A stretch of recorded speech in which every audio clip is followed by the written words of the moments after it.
अदीबा और मरियम इन दोनों का मुकालमा है। लो। अस्सलामु अलैकुम अदीबा बाजी। वालेकुम अस्सलाम व रहमतुल्लाहि व बरकातुहू मरियम बाजी। अरे अदीबा बाजी, इतनी तेज धूप में ओढ़नी लपेट कर कहाँ जा रही हो? अरे मरियम बाजी, आज महल्ला मंजूरपुरा में बीबी मरियम के घर पर खवातीन का इज्तिमा है, उसमें शिरकत के लिए जा रही हूँ। तुम भी चलो ना बाजी मेरे साथ। अरे बाजी, ये इज्तिमा उज्तिमा क्या होता है? सुनते सुनते मेरे तो कान पक गए हैं। और उसमें क्या क्या प्रोग्राम होते हैं? अरे बाजी, इज्तिमा में दीन की, ईमान की, कुरान की, प्यारे नबी सल्लल्लाहु अलैहि वसल्लम की, नमाज की, रोजे की, अच्छे अखलाक को अपनाने की बातें होती हैं। अच्छा अच्छा, अब मैं समझ गई। इसमें कोई औरत या लड़की खड़ी होती है और वो कहती है नमाज पढ़ो, रोजा रखो, ज़कात अदा करो, फिल्में मत देखो, गाने मत सुनो, बेपर्दा मत निकलो, टीवी मत देखो, बाजारों में मत घूमो, आदि आस्तीन के कपड़े मत पहनो, लिपस्टिक मत लगाओ, नाखून पॉलिश मत लगाओ। वो हमारी मस्जिद के हाफिज साहब है ना, वो भी हर जुमा को इसी तरह की बातें बयान करते रहते हैं। उनकी बातों को सुनते सुनते हमारे तो कान पक गए हैं। अस्तगफिरुल्लाह, अल्लाह ताला माफ फरमाए। बाजी, आप कैसी बातें कर रही हैं? मालूम होता है कि आपका दीन से और मजहब से कोई ताल्लुक नहीं है और जर्रा बराबर भी तुम्हारे दिल में खुदा का खौफ नहीं है, इसीलिए तुम्हारी जुबान ओल पोल चल रही है। ए लड़की, खबरदार, जो तूने मेरे ऊपर इल्जाम लगाया तो याद रखना, मैं जनाब चट्टान खां वार तरम खां इब्न रुस्तम खां की औलाद हूँ, छोकरी हूँ, सब निकाल डालूंगी। वाह वाह, ये तो खूब बात हुई कि हम खुदा से नहीं डरते, हमारा मजहब से कोई ताल्लुक नहीं। अब अगर ऐसी बात जुबान से निकाली तो जुबान खींच डालूंगी। अरे बाजी, तुम तो बहुत जल्दी बुरा मान गई और अपनी जिहाद को सबके सामने जाहिर कर दिया। दरअसल तुम्हारी जुबान से कुछ इस तरह की बातें निकली जिसकी बिना पर मुझे कहना पड़ा, वरना हमारी आदत किसी परतूज वगैरह की नहीं। चूंकि ये हमारी जिम्मेदारी है कि हमारे सामने कोई दीन का या दीन की बातों का मजाक उड़ाए तो हम उसकी उसी वक्त इस्लाह करें और दीन की हिकायत उसके सामने वाज़ेह करें। अरे बाजी, आप मुझे गलत समझ गई। हरगिज़ हरगिज़ मेरा मकसद दीन की बातों का मजाक उड़ाना नहीं था। अल्हम्दुलिल्लाह, हम भी मुसलमान हैं, हमें भी दीन से और दीन की एक एक बात से मोहब्बत है और दीन की बहुत सारी बातें हमको भी याद हैं और उस पर हम अमल भी करते हैं। अच्छा अच्छा बाजी, जरा ये तो बताओ, क्या तुमने जोहर की नमाज अदा कर ली? नहीं बाजी नहीं, मैंने जोहर की नमाज नहीं पढ़ी। क्यों बाजी, आपने जोहर की नमाज क्यों नहीं पढ़ी? अरे बाजी, हमको तो कान खुजाने की फुर्सत नहीं है, तो नमाज के लिए कहाँ फुर्सत रखी है। अच्छा, अभी तो आप कह रही थी हम भी दीन पर अमल करते हैं और नमाज के लिए आपको फुर्सत नहीं। ये तो बहुत अफसोस की बात है कि नमाज जैसे अजीमुशान इबादत और इस्लाम के अहम रुकन के लिए तुमको फुर्सत नहीं, और फिर तुम्हारा एक तरफ ये दावा है कि हमको दीन की मालूमात है, हमको दीन से मोहब्बत है, और दूसरी तरफ तुम फख्र से ये बात कह रही हो कि नमाज के लिए हमें फुर्सत नहीं। बात, ये जुमले आपके सही नहीं हैं। क्यों सही नहीं है? इसलिए कि तुम्हारे दिल में इस्लाम के अरकान की कोई कदर नहीं है। जब भी तो तुम्हारी जुबान से ये अल्फाज निकले कि हमको नमाज के लिए फुर्सत नहीं, गोया कि तुम ये कहना चाहती हो कि नमाज तो वो पढ़े जिसको कोई काम ना हो, यानी नमाज पढ़ना तो उन लोगों का काम है जो बेकार रहते हो। हालांकि नमाज तो खुदा का हुक्म है और एक दिन में 5 मर्तबा फर्ज है। अगर हमने नमाज नहीं पढ़ी तो क्या अल्लाह ताला के यहाँ हमको सजा मिलेगी? बाजी, अगर हमने अल्लाह के हुक्म की कदर नहीं की, यानी नमाज नहीं पढ़ी, तो बाजी कब्र में बड़े बड़े सांप आकर डसेंगे, बड़े बड़े बिच्छू आकर डंक मारेंगे। बाजी, हम तो अपने घरों में छिपकली से डर जाते हैं, दरवाजा हवा से हिल जाए तो डर जाते हैं, पर वहाँ हमारी चीखों पुकार कोई सुनने वाला ना होगा। जरा उस अंधेरे घर के बारे में कभी तुमने सोचा कि वहाँ क्या होगा? अल्लाहु अकबर, अल्लाह मेरी तौबा। अरे बाजी, जरा ये तो बताओ, ऐसी तो दुनिया में बहुत सारी खवातीनें हैं जो नमाज नहीं पढ़ती हैं, रोजा नहीं रखती हैं, तो क्या उनको भी इसी तरह के सांप बिच्छू डसेंगे? जी हाँ बाजी, हमारे नबी सल्लल्लाहु अलैहि वसल्लम की खबर के मुताबिक उनको सजा मिलेगी और उससे बड़े बड़े अजाब कब्र में होंगे। इसलिए बाजी तौबा करो तो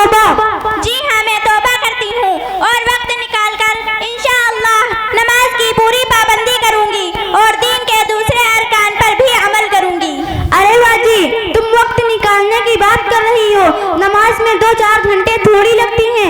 हम आधा और एक घंटा तो मेकअप में लगा देते हैं। घंटों घंटों टीवी के सामने बैठी रहती हैं। कोई मेहमान आ जाए तो 1 घंटा यूं गुजर जाता, पता भी नहीं लगता। तो जिस खुदा ने हमको पैदा किया, जिसने ये खूबसूरत शक्ल अता फरमाई, बोलने के लिए जुबान दी और बेशुमार नेमतें अता फरमाई, तो क्या हम उसके लिए 10-15 मिनट नहीं निकाल सकती हैं? हाँ बहन, तुमने बिल्कुल ठीक कहा। हमारा बहुत सारा वक्त मेकअप और टीवी के प्रोग्राम में लगता है और हम नमाज न पढ़ने के बहाने तलाश करती हैं। बाजी, जो नमाज नहीं पढ़ती हैं तो क्या वाकई मरने के बाद उनको वो सजा मिलेगी जो आपने अभी बताई थी? हाँ बहन, हमारे नबी सल्लल्लाहु अलैहि वसल्लम की खबर के मुताबिक तो सजा मिलेगी। तुमको ये सब बातें कैसे मालूम हुई, जरा आप बताएंगी?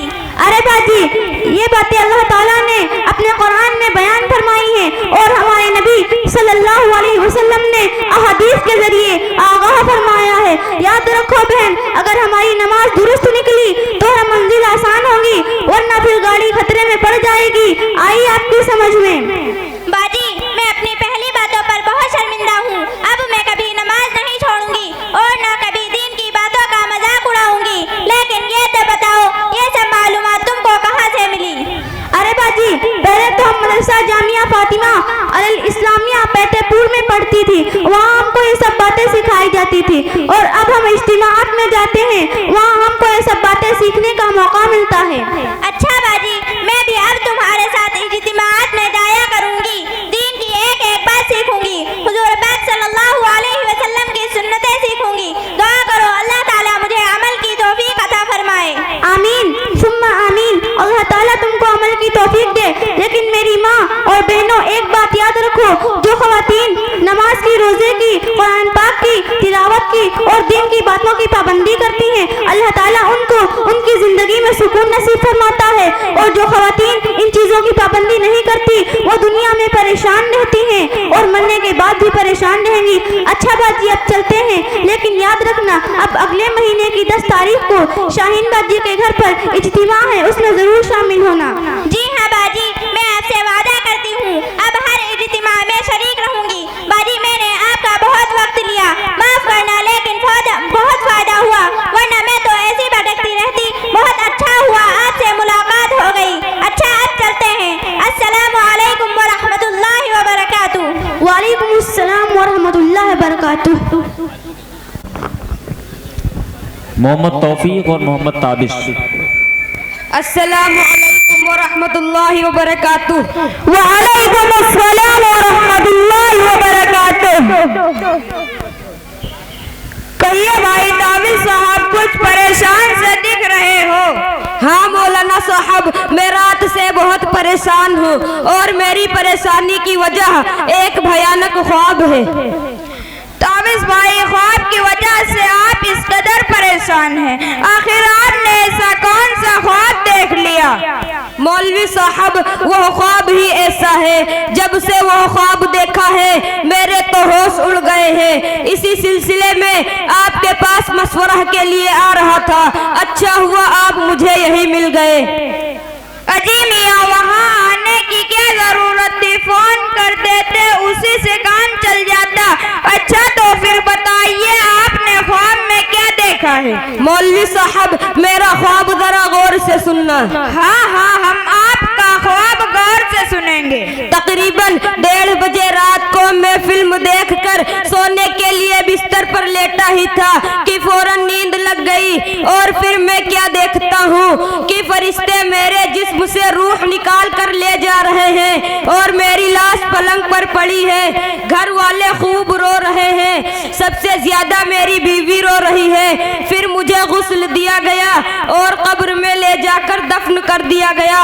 लोग दफना कर जा रहे थे और मैं उनके कदमों की आवाज सुन रहा था कि अचानक कब्र में रोशनी हुई। बस क्या देखता हूँ कि डरावनी शक्ल वाले 2 फरिश्ते मेरी कब्र में दाखिल हुए और आते ही पूछने लगे, मर रब्बु का। अच्छा तो फिर आपने क्या जवाब दिया? जी मौलवी साहब, मैं क्या जवाब देता, मेरी तो गड्ढी बन गई। उन्होंने फिर जोरदार आवाज में पूछा, मर रब्बु का। इस बार घबराहट और परेशानी में मेरी जबान पर वही फिल्मी गाना शुरू हो गया जो हर रोज मैं अपने खबर सुना करता था। अच्छा, तो फिर उसके बाद क्या हुआ?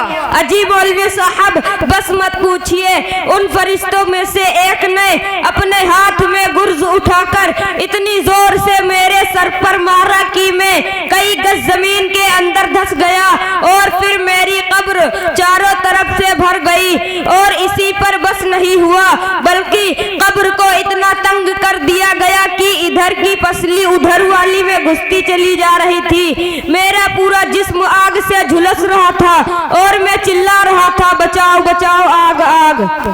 जल्दी बताओ, फिर क्या हुआ? फिर अचानक मेरे ऊपर किसी ने पानी की बाल्टी उंडेल दी और मेरी आंख खुल गई। देखा तो मेरी अम्मी कह रही थी, उठ मोटे, 2 बजे रात तक फिल्में देखता है, फिर सुबह को 10 बजे तक सोता है और बुरी बुरी आवाजें निकालता है। मौलवी साहब, क्या बताऊं, है तो यह ख्वाब, लेकिन इससे मुझे डर बहुत लग रहा है, क्योंकि एक मर्तबा मैंने आपसे सुना था कि फिल्में देखने वाले और गाने सुनने वालों का हश्र बहुत बुरा होगा। मौलवी साहब, जरा यह बताइए कि मेरे साथ यह हकीकत तो नहीं है, यानी मरने के बाद मेरे साथ यही मामला तो नहीं होगा? भाई ताबिज साहब, आपने जो ख्वाब देखा है ये महज ख्वाब नहीं है, ये एक वार्निंग है, ये बिल्कुल हकीकत है मेरे भाई कि हर इंसान को मरने के बाद इन तमाम मराहिल से गुजरना है और हर इंसान को मौत आनी है। और वही फरिश्ते जो आपने ख्वाब में देखे हैं उन्हीं को मुनकर नकीर कहते हैं, और यही फरिश्ते हर इंसान से वही सवालों व जवाब करते हैं जो आपसे कर रहे थे, और इन्हीं सवालों जवाब के बाद इंसान की राहत और तकलीफ का फैसला कर दिया जाता है। आया आपकी समझ शरीफ में। और हाँ, यह भी याद रखो, इंसान दुनिया में जिस चीज से मोहब्बत रखेगा, मरते वक्त उसकी जुबान पर वही चीज रहेगी। जैसा कि आप हर रोज सुबह को अपने डेग पर गाने सुनते हैं और फिर वही गाना आपने ख्वाब में बड़बड़ा दिया। मौलवी साहब, जरा यह बता दीजिए, उन्होंने जो मुझसे पूछा था उसका मतलब क्या है? अरे नादान, उन्होंने मालूम किया था मर रब का, तेरा रब कौन है, लेकिन तुम्हारी जुबान पर तो गाने रटे हुए थे, वही जारी हो गए। मौलाना साहब, मैं आपके सामने तौबा करता हूं।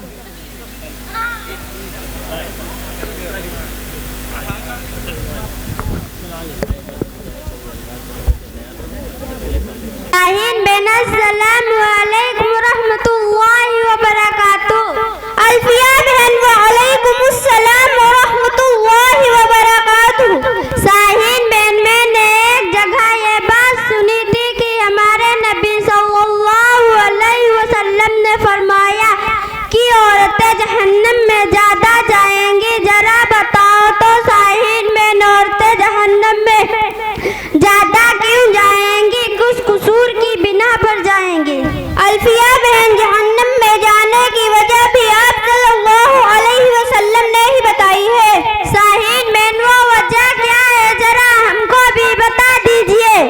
अल्फिया बहन, औरतें चुगलखोरी, गीबत और नाशुक्री ज्यादा करती हैं, इसलिए वो अपने बुरे काम की वजह से जहन्नम में जाएंगी। साहिन बहन, चुगलखोरी, गीबत और नाशुक्री और बुरी आदतें और ये तीनों बुराइयां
नया